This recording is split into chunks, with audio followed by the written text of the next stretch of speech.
आपके सामने है class seventh new communicative in English section 2 Henry a chameleon. और इस वीडियो में हम चैप्टर की समरी, क्वेश्चन आंसर और बाकी की बची हुई एक्सरसाइज को कंप्लीट करेंगे। और अगर आपने चैप्टर का एक्सप्लेनेशन नहीं देखा है तो वीडियो के डिस्क्रिप्शन में वीडियो के एक्सप्लेनेशन का लिंक मिलेगा, या फिर आप चैनल की प्लेलिस्ट में जाकर देख सकते हैं। तो फर्स्ट स्टार्ट करते हैं हम यहाँ पे समरी से। समरी क्या लिखी हुई है यहाँ पर कि ये एक इंटरेस्टिंग स्टोरी है, एक कहानी है एक पालतू जानवर कैमिलियन की, जिसका नाम है हेनरी। इस कैमिलियन की जो जीभ है वो शरीर के बराबर है, इसके शरीर के बराबर है, इतनी लंबी इसकी जीभ है। और साथ ही इसके लेग्स और हैंड्स भी बहुत ही लंबे हैं और पतले भी हैं। इसके फिंगर्स और टोस एक पैरट के पंजे की तरह लगते हैं। हेनरी की जो कठोर चेस्ट है, उसकी जो मजबूत छाती है, वो बिल्कुल फायरमैन की हेलमेट की तरह लगती है।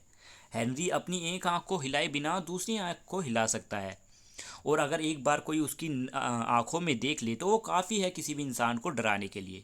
एक दिन ग्रैंडफादर अपने फ्रेंड के पास गए, जहाँ पर उन्होंने शोर शराबे की आवाज़ सुनी। लोग चिल्ला रहे थे, पत्थरों को फेंक रहे थे, डंडियों से किसी में हमला कर रहे थे। और इनका ये शोर मचाने का जो काम था, ये वजह थी एक कैमिलियन हेनरी की। हेनरी को बचाकर ग्रैंडफादर घर वापस ले आए। और जब वो घर वापस आया तो नरेटर यानी इस स्टोरी के जो राइटर हैं, उन्होंने वो जब पहली बार इस हेनरी से मिले, इस कैमिलियन से, तो वो बड़े ही दोस्ताने अंदाज में हेनरी से मिले। फिर भी हेनरी ने उन्हें शक की नज़रों से देखा, और वो अपने अंदर हवा भरकर, अपने मतलब एयर, अपने लंग्स में एयर भरकर अपने शरीर को बड़ा कर लेता है, और अपने कलर को भी चेंज कर लेता है ग्रीन टू रेड जब वो गुस्सा होता है। अपनी माउथ को खोल कर, वो माउथ को बड़ा कर कर वो अपनी जो गुस्सा है उसको झलकाता है। वो किसी को नुकसान नहीं पहुंचाता, ना ही किसी को काटता है, ना ही किसी को नुकसान पहुंचाता है। यहाँ तक कि अगर एक बार कभी जो नरेटर हैं वो उनकी माउथ में उंगलियां भी रख देते थे, तब भी वो नहीं काटता था। उसके नुकीले दांत हैं, फिर भी उसने ऐसा समझ रखा था, उसने ये सोच रखा था कि जो भी उसके टीथ हैं वो सिर्फ खाने और चबाने के लिए बने हुए हैं, ना कि किसी के उंगलियों को खाने के लिए। तो वो कभी भी उनकी उंगलियों पर कभी काटता नहीं था। नेक्स्ट लिखा हुआ है कि हेनरी की जो टंग है, जीभ, वो एक बुमरेज की तरह है। बुमरेज की तरह, जो कि इंसेक्ट को पकड़ने के लिए यूज़ होती है। एक बार हेनरी ने पास के ही नर्सरी स्कूल में ज़्यादा ही हड़कंप मचा दी थी। अब ऐसा क्या हुआ था, एक बार जब पपाया, नरेटर के जो बगीचे के पपाया से पपीते वो पक गए थे, तो ग्रैंड मदर ने उन सभी पपीतों को बास्केट में रखकर अपने फ्रेंड के पास भेजना चाहा, जिनकी फ्रेंड का नाम था मिसिस गोस, और ये उसी नर्सरी स्कूल की प्रिंसिपल थी। जब उन्होंने कुछ समय के लिए बास्केट को वहीं बगीचे में रखा हुआ था, तब हेनरी गलती से स्लिप होकर फिसल कर उस बास्केट में गिर गया। और मिसिस गोस जब हेनरी उस पपीतों को जो देखने के लिए आई, तो हेनरी को उन्होंने देखा, और वो देखकर उसे चिल्लाने लगी और वहाँ से भागने लगी। और हेनरी भी वहाँ से भागकर, ऑफिस से भागकर कॉरिडोर तक पहुँच गया, फिर क्लासरूम में पहुँचा, जहाँ पर वो डेस्क पर चढ़ गया था बच्चों के सामने, और बच्चे भी इधर उधर डर के मारे इधर उधर भाग रहे थे। और फाइनली इस हड़कंप में वो खिड़की से बाहर निकल गया और बगीचे में कहीं गायब हो गया। और फिर वो दोबारा से उन्हीं के बगीचे में वापस मिला, जहाँ पर वो अभी भी इंसेक्ट खाता है। और ग्रैंड मदर ने ये भी नहीं बताया था मिसिस गोस, जो प्रिंसिपल थी, उनको कि ये कैमिलियन उन्हीं का है, उन्हीं का खुद का है। अब ये समरी ख़त्म होती है, तो अब हम आ जाते हैं इसकी एक्सरसाइज पर। फर्स्ट क्वेश्चन है यहाँ पर, tick the most appropriate answer, कि सही आंसर कौन सा है इसमें। What do you find most unusual about the story. Unusual क्या है यहाँ पे, कि chameleon could scare people. Next है question number second, the resident of the area hired stones of the chameleon because. यहाँ पर है someone has said that even from a distance of 20 feet it could poison people. क्या, क्योंकि किसी इंसान ने ये कह दिया था कि ये करीबन 20 फीट की दूरी से भी किसी इंसान के ऊपर जहर फेंक सकता है।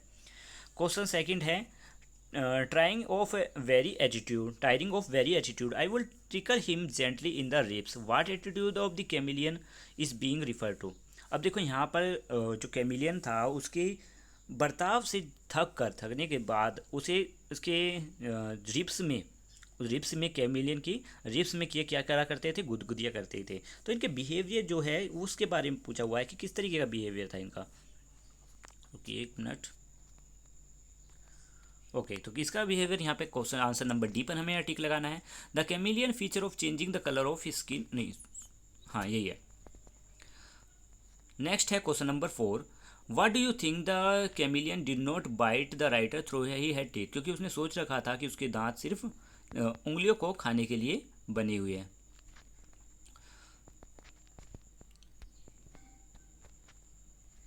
नेक्स्ट है question number 5। What was the reason for the commotion in the classroom, कि जो भी क्लासरूम में जो हड़कंप मच रहा था, लोगों में, बच्चों में शोर मच रहा था, वो किसका कारण था। क्योंकि वहाँ पर चिल्ड्रन ने देखा कि हेनरी एक डेस्क पर बैठा हुआ है और उस कैमिलियन को देखकर वो सभी डर चुके थे। नेक्स्ट है क्वेश्चन नंबर बी में, यहाँ पर आपको कुछ लाइंस दी हुई हैं जिनको हमें सही वे में अरेंज करना है। ये है इनके आंसर। अब हम यहाँ पे सभी को आंसर्स को देख लेते हैं। फर्स्ट में लिखा हुआ है कि ग्रैंड मदर ने बास्केट में पपायास को रखा, पपीतों को रखा, जिससे कि वो मिसिस गोस तक, नर्सरी स्कूल की जो प्रिंसिपल थी मिसिस गोस, उनको अपनी फ्रेंड को दे सके।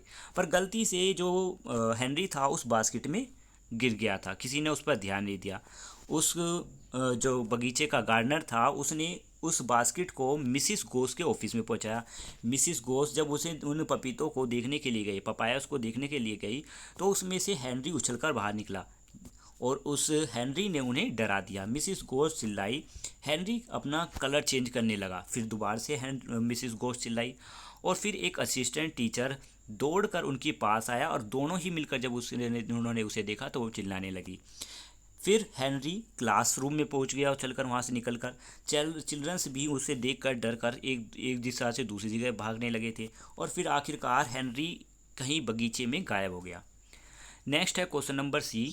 Think about me, what do you think make it possible for a chameleon eye to wobble, यानी कि जो कैमिलियन था वो अपनी एक आँख को वो मतलब वोबल करता था, अपनी आँखों को हिलाता था। ये क्या है, क्यों क्यों ऐसा होता है कि यहाँ पे जो कैमिलियन है उसका एक रिमार्केबल फीचर है कि वो अपनी एक उसकी बोथ जो आइस है, दोनों आँख, वो इंटरडिपेंडेंट होती है, यानी कि वो अपनी एक आँख को हिलाए बिना दूसरी आँख को हिला सकता है। और जिस वजह से, इसी की वजह से जो लोग थे उससे डर जाया करते थे। Question second. If you were in the place of the writer, would you have appreciate grandfather bringing home to the chameleon, अगर आप राइटर की जगह पर होती तो क्या आप ग्रैंडफादर के इस कैमिलियन को घर पर लाने की जो काम है इसको सही मानते। तो आंसर है इसमें, if I were in a place of the writer I would have appreciate grandfather bringing home the chameleon because he was harmless. मतलब कि अब क्यों हम सही मानते, क्योंकि ये हार्मलेस है, किसी को नुकसान नहीं पहुंचाता, यहाँ तक कि काटता भी नहीं है। और राइटर ने एक बार उसकी माउथ में उंगली भी रखी थी तब भी उसने नहीं काटा था। तो इस तरीके से मतलब वो हार्मफुल नहीं है, इसलिए इसे सही मानते हैं हम।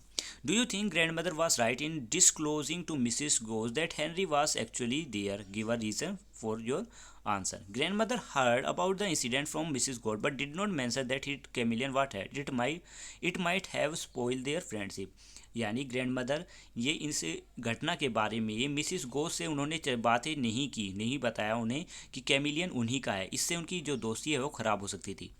क्वेश्चन 4 है, can you think of the reason why Henry came back and never went out of the garden, कि आप मतलब ये बनाना है कि हमें रीज़न कि क्या वजह है कि हेनरी वापस आ गया और फिर बगीचे से दोबारा नहीं गया। आंसर है इसमें, Henry was not able to adjust with the people because people thought that even from a distance of 20 feet it could poison people, so he came back and never went of the garden.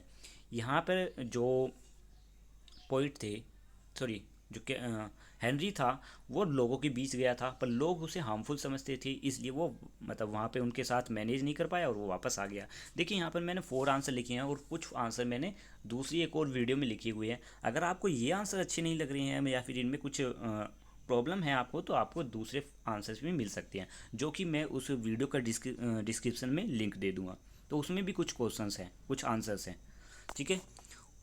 Next है इसमें, use the expression to make sentences. यहाँ पर कुछ आपके D question में कुछ words दिए हुए हैं जिनको यूज़ करके हमें यहाँ पर सेंटेंसेस बनाने हैं। तो मैंने टोटल 6 वर्ड्स थे यहाँ पे, 6 को यूज़ करके यहाँ पर एक ये सेंटेंसेस बनाए हैं 6। नेक्स्ट है question number D, look up the dictionary for the meaning of this word with in the bracket. अब देखिए यहाँ पर हमें कुछ फिल इन द ब्लैंक्स दिए हुए थे जिनको हमें भरना था, और ऑप्शंस भी आपके बुक में साइड में दिए हुए थे। तो यहाँ पर हमने फर्स्ट में पढ़ा है असाइड, सेकंड समटाइम, थर्ड में लाइटनिंग, फोर्थ में एवरीडे और फिफ्थ में न्यूमरस। नेक्स्ट है इसमें punctuate the sentence with commas. यहाँ पे कोमास हमें कहाँ कहाँ यूज़ करनी है, तो यहाँ पे मैंने रेड कलर में शो किए हैं कि हमें कहाँ कहाँ पर कोमास को लगाना है। ठीक है, अब नेक्स्ट आ जाते हैं हम अंडरस्टैंडिंग ग्रामर पर। यहाँ पर अंडरस्टैंडिंग ग्रामर में भी हमें सुटेबल वर्ड्स फिल करने हैं। जैसे फर्स्ट में लिखा हुआ है Mulla Nasruddin was once boasting about his ageless strength. यहाँ पे जो पर्सन है वो मेल है, जिसके लिए हमने हिज का यूज़ किया है यहाँ पर। तो इस तरीके से द, आ और इस तरीके से हिज जो भी वर्ड्स हैं हमने यहाँ पे जो हमें सही लगे, सुटेबल लगे, वो हमने यहाँ पे फिल किए हैं। और ये लास्ट पोर्शन था इस चैप्टर का जो कि फिनिश होता है। वीडियो अच्छी लगी है तो लाइक ज़रूर करना है। Thank you, have a nice day, bye.